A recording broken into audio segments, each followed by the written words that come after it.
No, začeli smo z prikazom olimpijske discipline preskakovanja zapreg s konji in v bistvu šolo jahanja, to se pravi, nastopile so deklice, ki pri nas hodijo v šolo in v tečaje. To je bila v bistvu prva točka tega današnjega dneva. Potem smo nadaljevali z dresurno četvorko, 4 jahači, 2 na lipicancih in 2 na konjih drugih pasem. Potem so prikazali te jahači tudi z lipicanci, tako imenovano šolo nad zemljo. To so elementi, kjer jahač ni v sedlo in konja z dejstvom biča in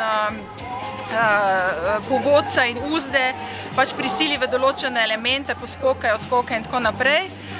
Potem pa smo prikazali še western jahanje, ki je vsekakor vedno znova zanimivo za naše obiskovalce, ker so ti western jahači že sami po sebi atraktivni zaradi opreme, pa tudi konjiči so res posebni, ker izvajajo naloge, ki so jim predpisane, tako enostavno in z tako, bi rekla, malo vpliva jahača, da vedno znova presenetijo.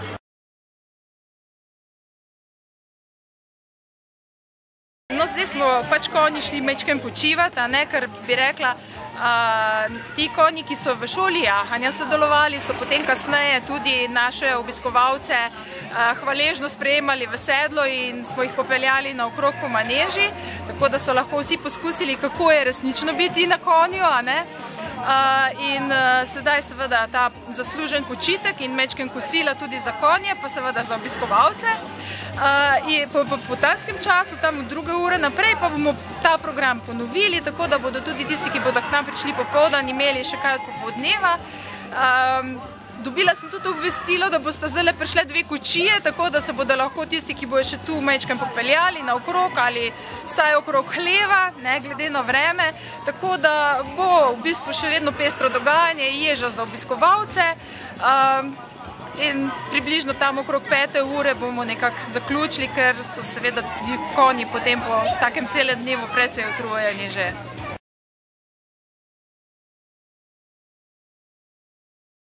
V naslednji in pa še potem en teden kasneje imamo turnirje za pokal Slovenije pri nas. Preskakovanje zapreg začnejo se od petek in do nedelje. V bistvu te tekme potekajo čez cel dan. Bi rekla, mi bomo začenjali že kar ob 8. uri, zaradi tega, ker mislim, da imamo kar veliko kategorij, tako da bomo še prav čas gotovi zvečer. In te tekme so seveda zanimive bolj za tiste, ki jim je pri srcu preskakovanje zapreg.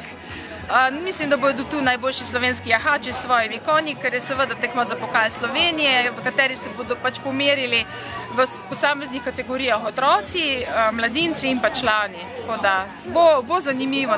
Najbolj atraktivna bo seveda nedeljska tekma na najvišjih zapregah za pokal Slovenije za člane.